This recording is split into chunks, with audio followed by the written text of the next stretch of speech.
Somos humanos. El sostenimiento de la vida nos convoca. La supervivencia humana, relaciones sociales, redes, comunidades, familias. Embarazos, alumbramientos, acompañamiento, apoyo afectivo. Amar, amamantar, alimentar, cuidar, criar. Algo ha comenzado a existir y se está desarrollando. Una idea, un proyecto, una forma de latir y andar. Algo o alguien se encuentra en proceso de formación y crecimiento. Algo se está gestando.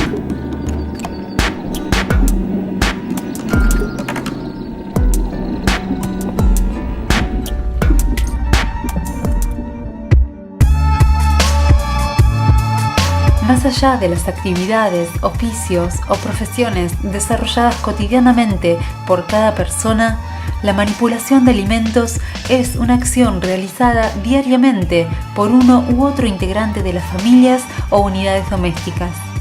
Enfermedades transmitidas por inadecuada manipulación de alimentos afectan a las poblaciones más susceptibles, como niños, adultos mayores, embarazadas.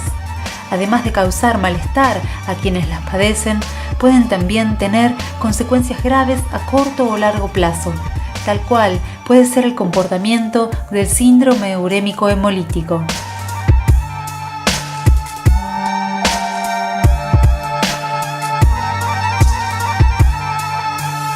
El síndrome urémico hemolítico es una enfermedad infecciosa. Primero un poquito para ubicarnos de qué se trata.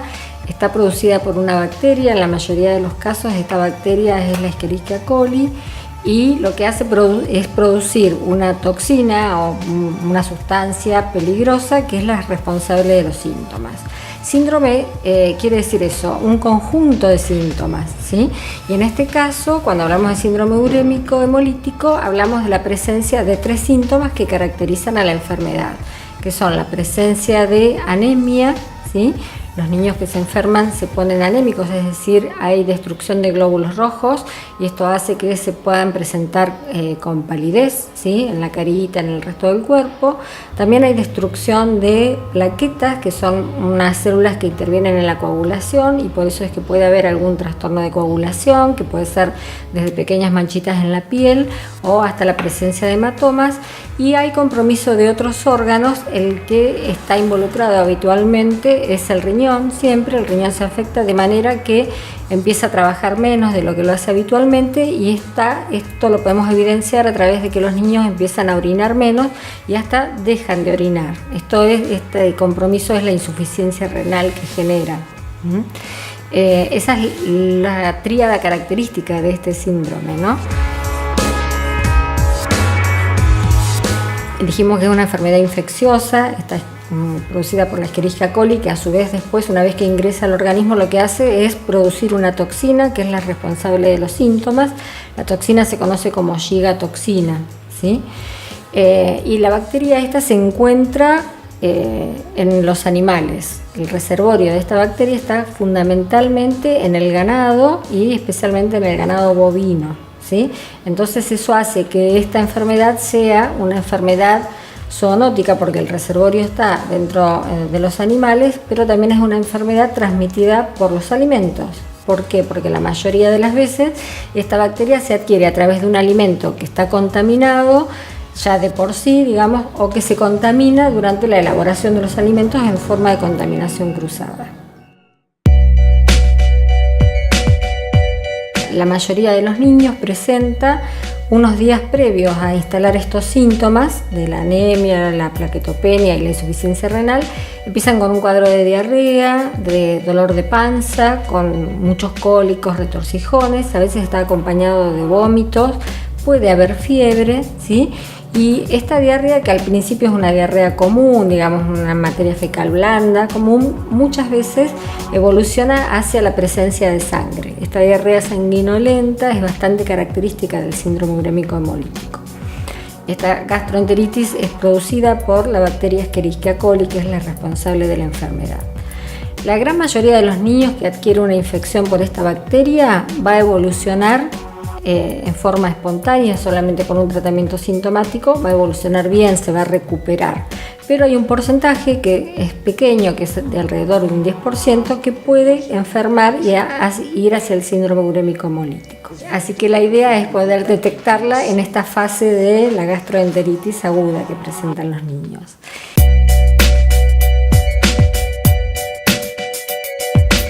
Somos un país que somos agrícola-ganadera fuertemente, sobre todo la región sur. Somos de las provincias que tienen mayor incidencia de síndrome urémico hemolítico. Hay alto consumo per cápita de carne en todo el país y además hay mucha relación de lo urbano y lo rural, digamos. Sobre todo en nuestra provincia hay muchos hábitos que nos ligan permanentemente al campo, ¿no? A la visita al campo o al trabajo en el campo. O al consumo de alimentos del campo, y también esto cultural de, por ejemplo, consumir leche no pasteurizada, porque era algo que se venía haciendo en la familia desde siempre, entonces se sostiene, o la faena de carnes y elaboración de chacinados caseros, y que los niños consumen esos alimentos. Es donde está el riesgo.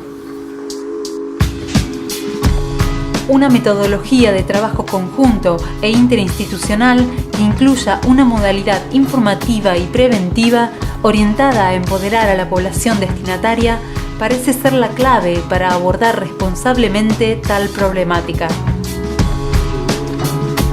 Era una problemática que se abordaba desde salud, pero también teniendo en cuenta que es una bacteria que está presente como habitante normal en el intestino de la gran mayoría de los animales y especialmente el ganado vacuno, es que vimos la necesidad de trabajar en la prevención de la enfermedad, no solamente desde salud o no solamente en la prevención en la mesada, en quien prepara los alimentos, en la mamá, el papá o la familia, en los que preparan alimentos, sino que había que empezar a disminuir los riesgos y trabajar en la prevención en toda la cadena agroalimentaria, desde que se cría el animal, si nos enfocamos principalmente en el ganado vacuno, hasta que llega el trozo de carne, ¿no?, a la mesada a ser elaborado, y ahí también más vale que es el último punto y es uno de los más importantes que hay que tener cuidado para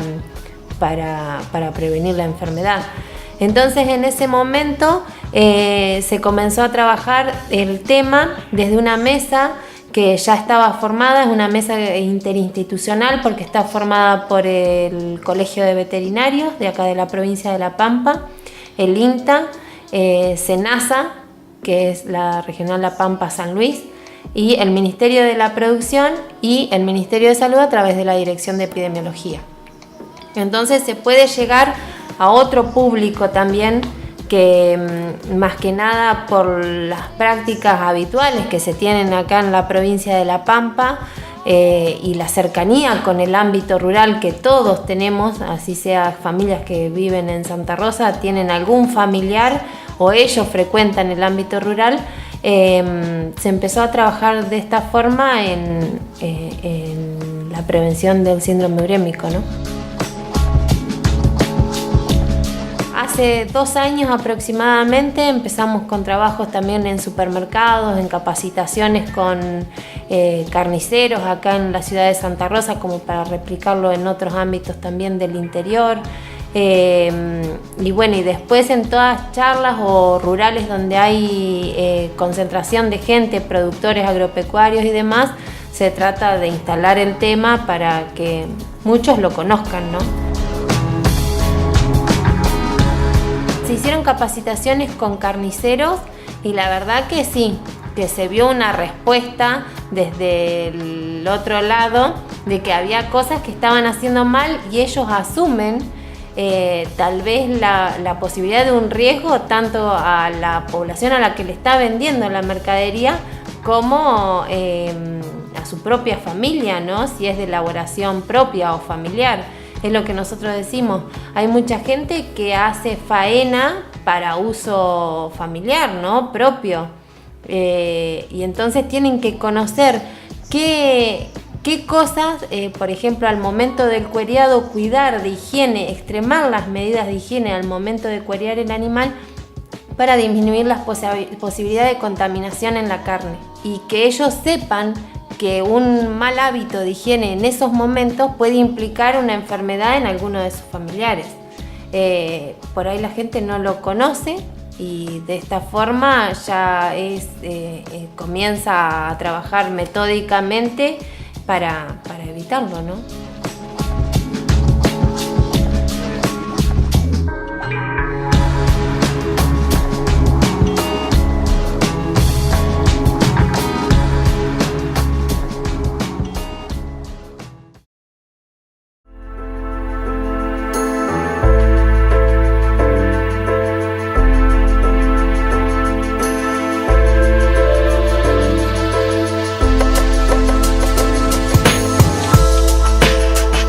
El reservorio natural de la bacteria Escherichia coli incluye rumiantes, en particular el ganado bovino. Una de las variedades de esta bacteria puede provocar el síndrome urémico hemolítico. Pero ¿cómo coloniza la bacteria los alimentos? ¿Cuáles son las posibles vías de contaminación y cómo ocurre la transmisión? Decíamos que la bacteria responsable de la enfermedad se encuentra en el intestino del ganado bovino y de esta manera, durante el proceso de faena, puede contaminar diversos alimentos. Por ejemplo, la carne, que es el alimento que más frecuente se contamina, pero también la leche durante el ordeñe, ¿sí? Y después se puede producir contaminación cruzada, ¿sí? Dijimos durante la elaboración de alimentos. La bacteria, es importante decirlo, que se destruye por encima de los 70-71 grados. Entonces, si nosotros tenemos un alimento, la carne, que tiene esta bacteria, pero la cocinamos adecuadamente, y esto quiere decir que quede bien cocida en la superficie y en el interior, y para eso los jugos deben perder el color rosado, tienen que ser totalmente translúcidos. Pero bueno, si nosotros cortamos en una tabla esta carne que después la vamos a cocinar, y si no hay un lavado adecuado de la tabla, del cuchillo y de las manos con que tocamos la carne, y cortamos otro alimento, a lo mejor que no lo vamos a cocinar, por ejemplo una verdura, un tomate y demás, de allí estamos produciendo contaminación cruzada, es decir, este alimento después va a tener la bacteria.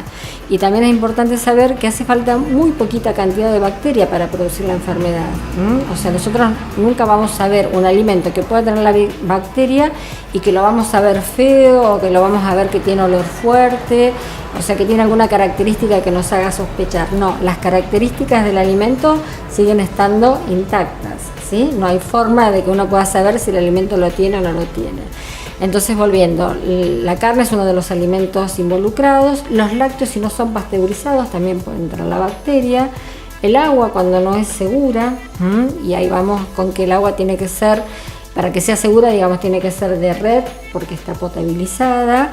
Y si no es de red, hay que agregarle 2 gotitas de lavandina por litro de agua, ¿sí? Esperar unos minutos antes de consumirla, o hervirla durante 5 minutos y mantenerla en un recipiente tapado, ¿sí? Después, las piletas de natación también pueden ser una fuente posible de transmisión, porque bueno, los niños más pequeños pueden contaminar el agua, y si el agua de la pileta no está adecuadamente clorada, puede ser que los niños ingieran esa agua y puedan producir la enfermedad.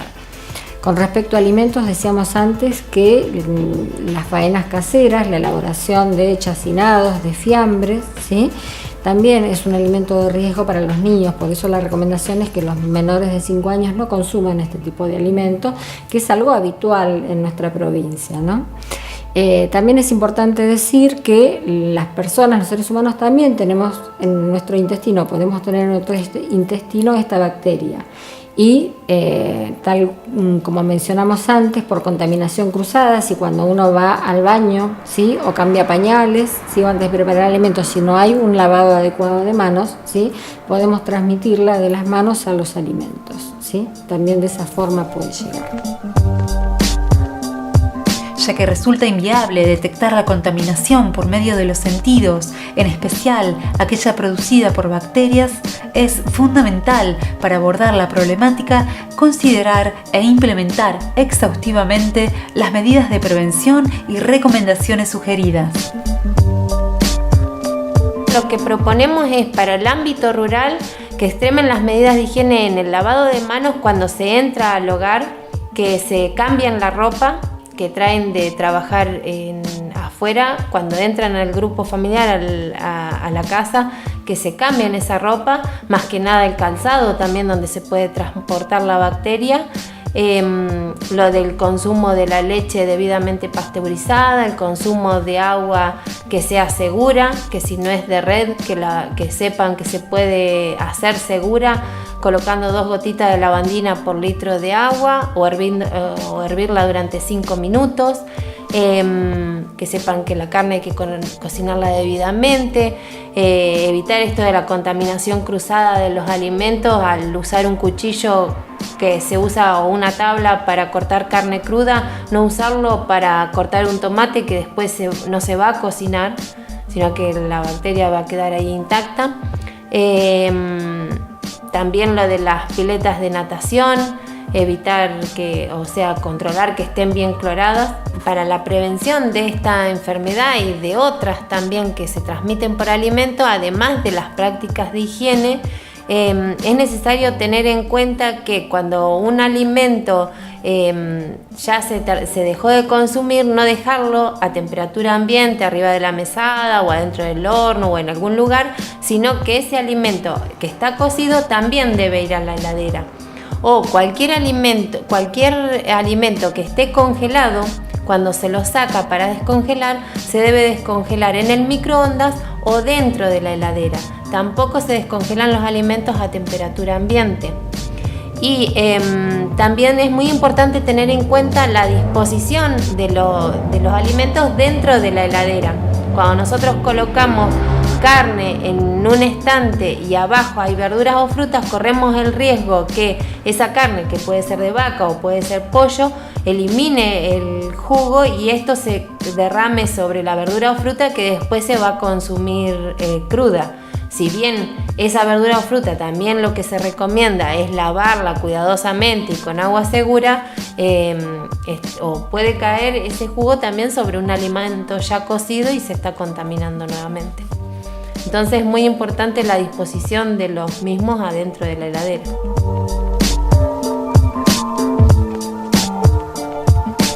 Dentro de los hábitos que tiene uno de cuando vamos al supermercado, hacer el recorrido de tal forma de que los alimentos no le demos la posibilidad de que pierdan la cadena de frío, sino comprar todo lo que no está en la heladera y después dejar para lo último el paso por las heladeras donde están los lácteos, la carne y demás.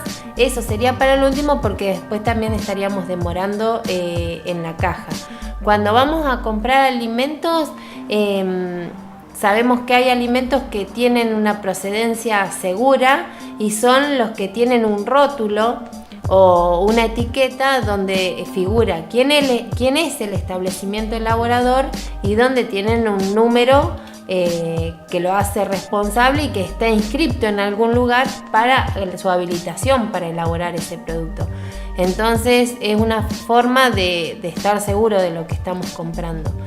Y después tener en cuenta que en cualquier lugar donde estemos, tanto en la casa, antes de cocinar o después de ir al baño o antes de elaborar alimentos, lo mejor para prevenir este tipo de enfermedad y un montón más es el lavado correcto de manos. Y el lavado correcto de manos es bien entre los dedos también, con agua y con jabón durante un lapso de 1 minuto aproximadamente, estar con un agua segura también.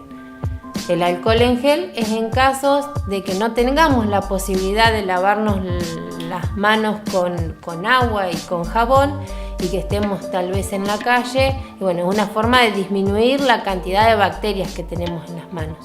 Pero lo correcto sería el lavado con agua y jabón. Argentina presenta la mayor tasa de incidencia mundial de síndrome urémico hemolítico, fundamentalmente en el grupo etario de niños y niñas menores a 5 años de edad, constituyendo así un problema crítico para la salud pública. El único tratamiento disponible actualmente es de soporte, por lo que la rápida identificación de los pacientes infectados resulta sumamente importante para evitar el tratamiento incorrecto de la enfermedad. Esta es una enfermedad endémica en el país, todos los años hay alrededor de 400 casos, ¿sí? Y esto es una cifra que es mayor a la de cualquier país del mundo, ¿sí? Tenemos ese triste privilegio y cualquiera puede enfermar, pero la mayoría de los niños que enferman son menores de 5 años, ¿sí? El gran porcentaje están en esa edad pediátrica. Esta es una enfermedad muy grave porque no tiene un tratamiento específico. Es decir, no hay un antibiótico o un medicamento que, una vez hecho el diagnóstico, aunque se haya hecho en forma oportuna, pueda revertir los síntomas, ¿sí? El tratamiento que se realiza para los niños que enferman es un tratamiento de sostén, digamos, que va recuperando los síntomas a medida que aparecen. ¿Esto qué quiere decir? Que como hay anemia, porque hay destrucción de los glóbulos rojos, lo que se hace es reponer esos glóbulos rojos a través de transfusiones. Como el riñón no funciona, a veces los niños dejan de orinar y entran en insuficiencia renal aguda, necesitan una diálisis, ¿sí? Esto hasta que el organismo se vaya recuperando. Por suerte, estos tratamientos han avanzado muchísimo a lo largo de estos últimos años y la mayoría de los niños se recupera, pero hay un porcentaje que es bajo, pero que puede llegar a la muerte. Y hay otro porcentaje de niños que se recuperan, pero que van a quedar con algún tipo de compromiso, con alguna secuela, como lo más habitual es que queden con algún grado de hipertensión arterial, ¿sí? Cuando sean adultos, o algún grado de insuficiencia renal. Esta enfermedad es la primera causa de insuficiencia renal aguda en la edad pediátrica y la segunda causa de insuficiencia renal crónica en los adolescentes y adultos. Y va a ser responsable de un 20% de los trasplantes renales que van a necesitar estos niños en la edad adulta. Así que es sumamente importante poder trabajar la prevención.